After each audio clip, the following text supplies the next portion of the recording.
Hello అండి, అందరికీ నమస్కారం. ఈరోజు మనం ఇంద్రగంటి జానకి బాలగారు రచించిన మరో కోణం అనే ఓ చక్కటి కథను విందాం. ఇక కథలోకి వెళ్దాం. సావిత్రి పక్కకి ఒత్తిగిలి పడుకుంది. నెమ్మదిగా కళ్లల్లో ఊరుతున్న కన్నీళ్లు చెవి మీదుగా పాకి దిండుని చేరుతున్నాయి. అవంత నెమ్మదిగా పుట్టుకొస్తున్నా అన్ని కన్నీళ్లను తలగడా తనలోకి పీల్చుకోవడానికి శ్రమ పడుతోంది. ఆమెకెంత ఏడ్చినా దుఃఖం తీరడం లేదు. ఇన్ని కన్నీళ్లు తనలో ఇంకా నిలువ ఉన్నాయా అనే ఆలోచన కూడా ఆమెని అప్పుడప్పుడు ఆశ్చర్యపరుస్తోంది. ఆ రోజు సావిత్రి పుట్టినరోజు. 28 వెళ్ళి 29లోకి అడుగుపెట్టింది. అంత క్రితమే తనని కన్నతల్లి వచ్చి జన్మలో మర్చిపోలేని దీవెనలిచ్చి వెళ్ళింది. చివరి మాటలు ఇంకా చెవుల్లో మారుమోగుతూనే ఉన్నాయి. నువ్వెందులేనని పడి చచ్చిపోవే పాపిష్టిదానా, అసలు పుట్టలేదనుకుంటాను, కాకపోతే పొరిట్లోనే చచ్చావనుకుంటాను. ఇదిగో నువ్వు చస్తే ఒక్క కన్నీటి బుట్ట రాల్చనని నా తతిమా పిల్లల మీద ఒట్టేసి చెప్తున్నాను. కన్నతల్లి ఇచ్చిన దీవెనలివి. తనని ఇలా ఎక్కువసేపు ఒక్కతిరి పడుకొని ఏడవనివ్వరని ఆమెకు తెలుసు. ఎవరో ఒకరు వచ్చి తన జుట్టు పట్టుకుని బయటికి ఇచ్చి, మేం చెప్పినట్టు విన్నావా సరే, లేదంటే వెంటనే ఎక్కడి నుంచి పో అంటారు. ఆ అనే వ్యక్తి ఎవరు అనేది ఇంకా తేలాల్సి ఉంది. బయట నుంచి మాటలు వినిపిస్తున్నాయి. వాళ్ళు నెమ్మదిగా ఏమీ మాట్లాడుకోవడం లేదు, గొంతులు చించుకుంటున్నారు. వారి ఉద్దేశం కూడా తనకి వినబడాలనే. అందుకే ఒకరిని మించి ఒకరు రెచ్చిపోతున్నారు. ఇలాంటి పాడబుద్ధులు ఎక్కడి నుంచి పుట్టుకొచ్చాయో మన ఇంట వంట ఎరగం. మన ఇంట్లో ఆడపిల్లలంటే ఎంతో గౌరవంగా చూస్తారు అందరూ. ఇదిగో ఇలాంటిదొకటి తయారైతే చాలు, అంత సర్వనాశనమైపోవడానికి. బెల్లం కొట్టిన రాయిలా కూర్చుంది, పైగా ఏడుపొకటి. పిల్లల్నేం చేద్దాం అనుకుంటుందో అడగండి. 2 పిల్లల తల్లి. చిచి, తలుచుకుంటేనే కంపరంగా ఉంది. ఇన్నాళ్ల తర్వాత ఇప్పుడు మొగుడు నచ్చలేదట. దాని చావది లోపల చచ్చినా బోలెడంత ఆస్తి, కావాల్సినంత డబ్బు, కాలు మీద కాలేసుకుని గడిపేయచ్చు. పిచ్చిదానికి అర్థం కావటం లేదు. ఆ మగ గొంతు స్వరం తగ్గించి కర్కశంగా హితబోధ చేస్తున్నట్లుగా ఉంది. అది ఊ అంటేనే కదా పెళ్లి చేశాం. ఇన్నాళ్లు కాపురం చేసి 2 పిల్లల్ని కని వాళ్ళని వాళ్ళ కర్మానికి వదిలేసి, చిచి అడగండి ఏం చేద్దాం అనుకుంటోందో. సావిత్రి బాధగా విరక్తిగా వాళ్ల మాటలు వింటూనే ఉంది. వాళ్ల మాటలన్నీ నిజాలే. వాళ్ళిప్పుడు తనేం చెప్పినా వినిపించుకోరు. తన వైపు నుంచి ఒక్క క్షణం కూడా ఆలోచించరు.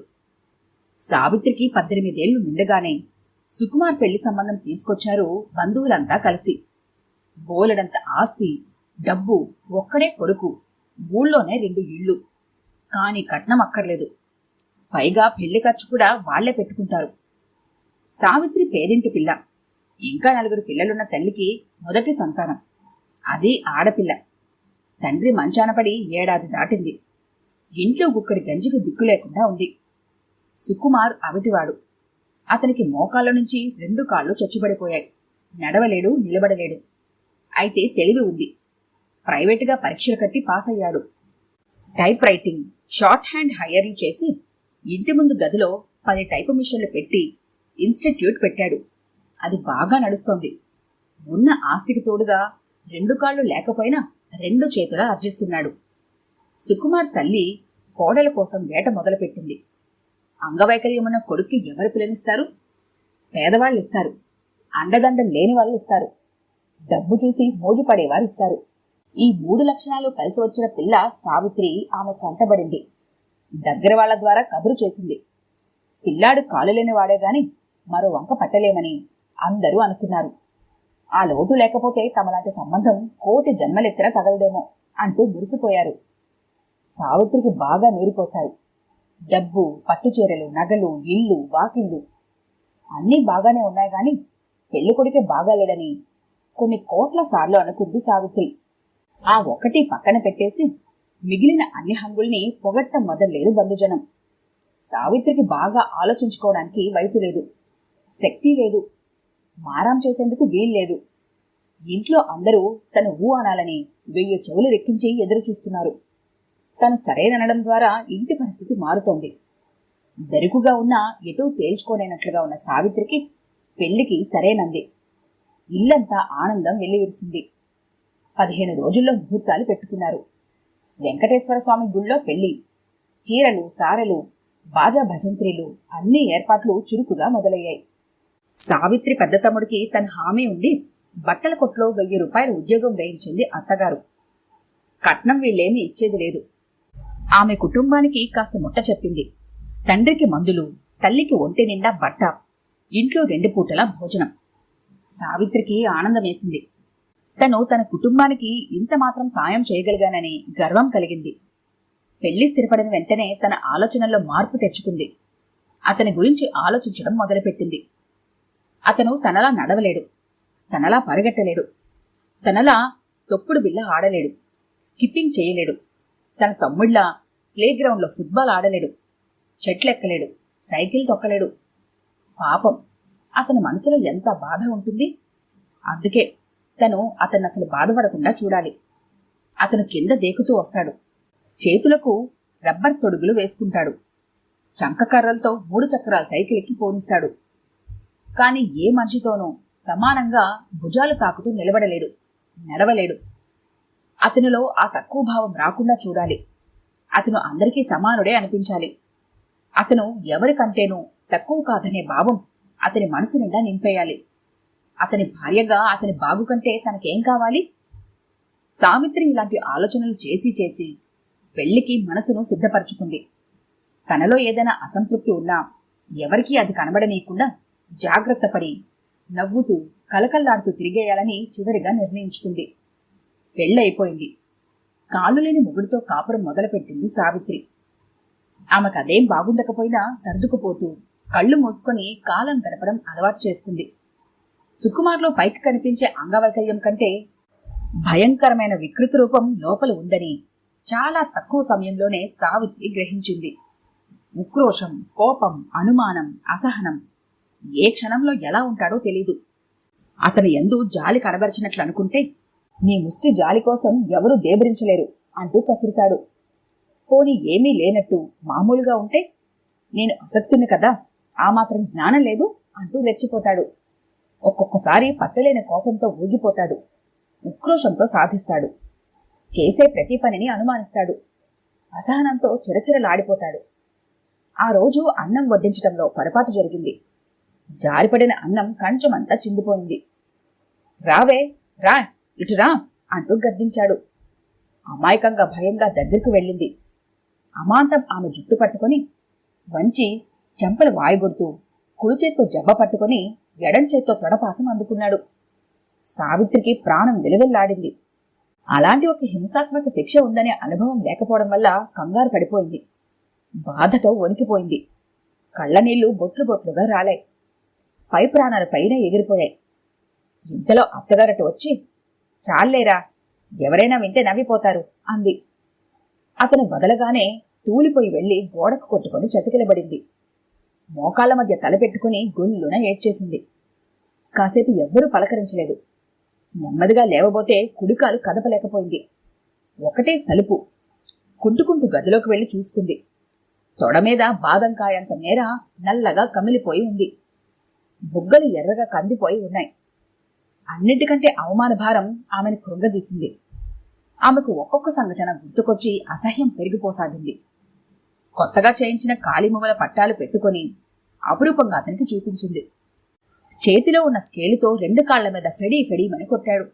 విలువిల్లాడిపోయింది. అదేమిటంటే, నీకు కాళ్లున్నాయని విరగబడిపోకు అన్నాడు వికృతంగా నవ్వుతూ. వంటింట్లో పాలు పొంగుతున్నాయమని పరిగెత్తితే అతను సహించలేకపోయేవాడు. వాసనొస్తోంది, డాబా మీద బట్టలు తడిసిపోతాయని 2 మెట్లు ఎక్కుతూ ఆమె మేడ మీదకెళ్తే రవరవలాడిపోయేవాడు. అతని కోపానికి కారణం తెలుసుకోవడం ఆమెకు సాధ్యమయ్యేది కాదు. ఆలోచనలతో, దెబ్బతిన్న మనసుతో, దెబ్బలతో సావిత్రి అయోమయంలో ఉండగానే నెలతప్పింది. పైపై సంబరాలన్నీ మామూలే. ఆడపిల్లని కని ఆరిందగా అయింది. బయట నలుగురిలో ఉన్నప్పుడు సుకుమార్ ముఖం ఒకలాగా ఉంటే గదిలో తనతో ఉన్నప్పుడు మరోలా ఉంటుందన్న సత్యాన్ని సావిత్రి గ్రహించింది. కాని చేసేదేం లేదు. దూరంగా ఉంటే రమ్మని పిలిచి మరీ బాధేవాడు. అతను పిలిచినప్పుడు వెళ్లకుండా ఉండే ధైర్యం ఆమెకెందుకు ఉండేది కాదు. అత్తగారు 1-2 సార్లు చెప్పింది, వాడొట్టి కోపిష్టి, వాళ్ల నాన్నలాగా, కోపం తెప్పించుకు. తనెక్కడ కోపం తెప్పించింది? తను నవ్వితే కోపం, ఆనందంగా ఉంటే కోపం. సావిత్రి వీలైనంతగా ముభావంగా ఉండేది. మనసు చచ్చిపోయింది. శరీరంలో కోరిక అడుగంటింది. అన్నం నీళ్లు వెగటయ్యాయి. కాలం వేగంగా పరిగెడుతోంది.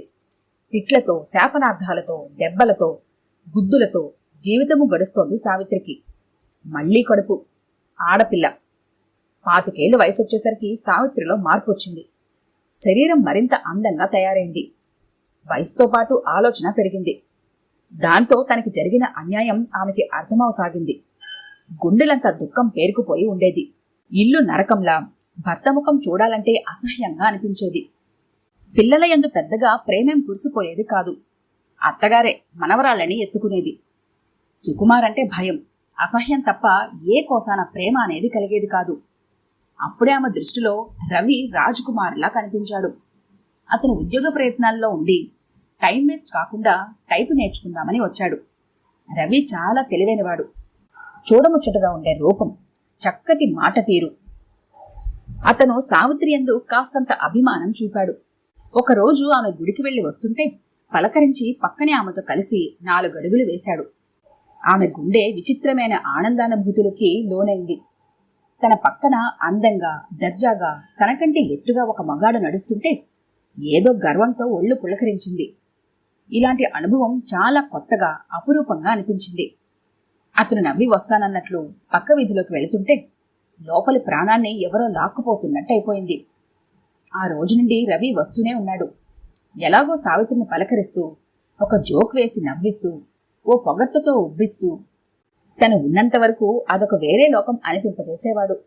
సుకుమార్ పెద్ద గొంతుతో అతనితో ఎన్నో చర్చలు చేసేవాడు.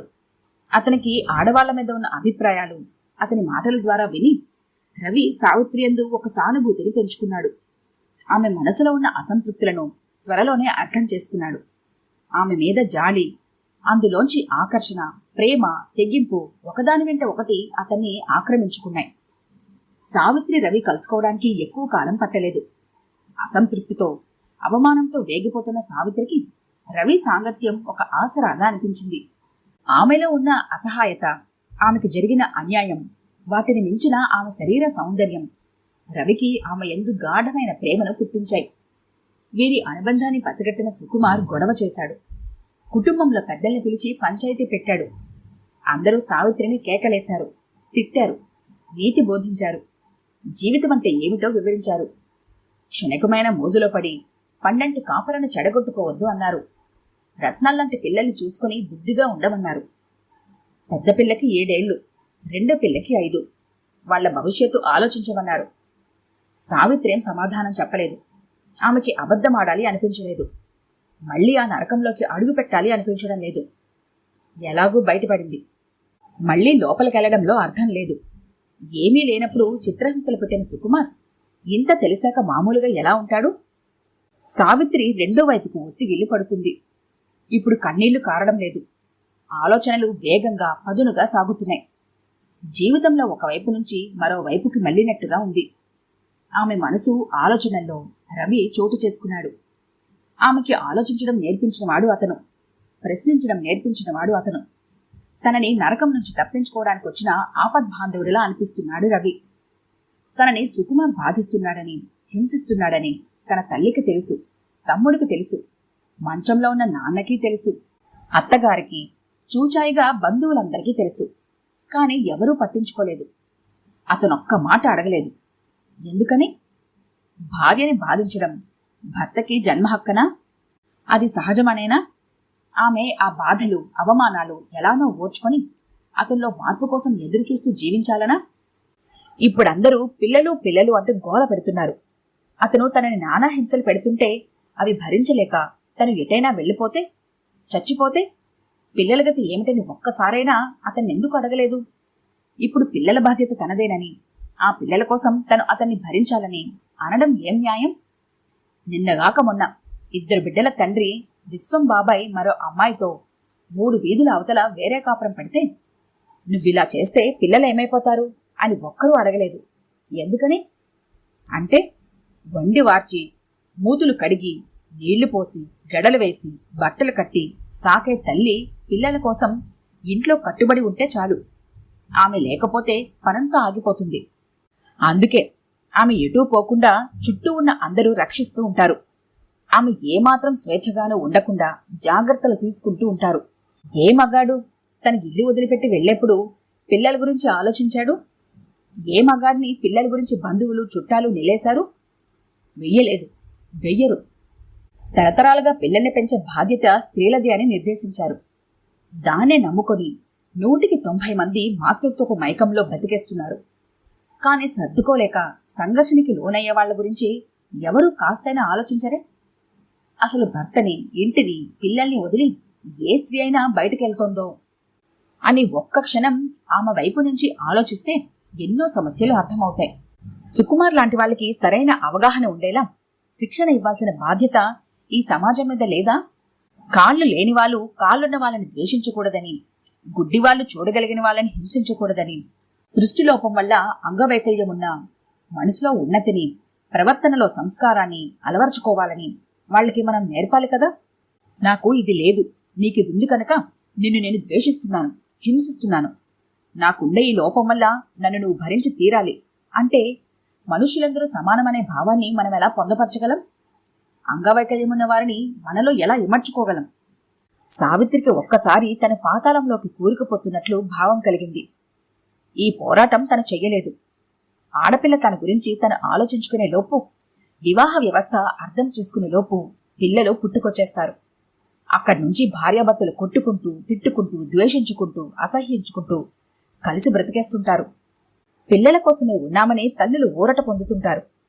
తన పిల్లలు దురదృష్టవంతులు, తన అదృష్టాన్ని తన తల్లిదండ్రులు నిర్ణయించలేనట్లు తను వారి అదృష్ట దురదృష్టాలను నిర్ణయించలేకపోయింది. ఏమైనా ఇప్పుడు పిల్లల కోసం తను మళ్లీ ఆ నరక కూపంలోకి వెళ్లలేనని సావిత్రి గట్టిగా అనుకుంది. ఆమెకి మిగిలింది చావే అని నిర్ధారించుకుంది. అదొక్కటే కంటికెదురుగా కనిపిస్తోంది. అదే అందరూ సూచించారు, అమ్మతో సహా. తను గట్టిగా ఆత్మహత్య చేసుకుని చచ్చిపోతే వాళ్ల పరువు పోకుండా జబ్బు చేసి చచ్చిపోయిందని చెప్పుకుంటారు. మళ్లీ సుకుమార్కి పెళ్లి చేసినా చేస్తారు, పిల్లల కోసమని. అందరిలో ఎలానూ నవ్వుల పాలైపోయింది. ఇంక వెనక్కి వెళ్లి సాధించేది లేదు. కాస్త ధైర్యం కూడదీసుకుని కళ్ళు మూసుకుంటే అంతే. సావిత్రి నెమ్మదిగా లేచింది. గట్టిగా ఊపిరి పీల్చుకుంది. ఒళ్ళు నీరసంతో తూలింది. నెమ్మదిగా అడుగులో అడిగేసుకుంటూ వెనక వైపు వెళ్ళింది. అక్కడంతా చీకటిగా ఉంది. మరొక్కసారి గుండె దిగువ చేసుకుంది. తన జీవితంలో పూర్తిగా ఓడిపోయానని తలుచుకునేసరికి ఎక్కడలేని దుఃఖం వచ్చేసింది.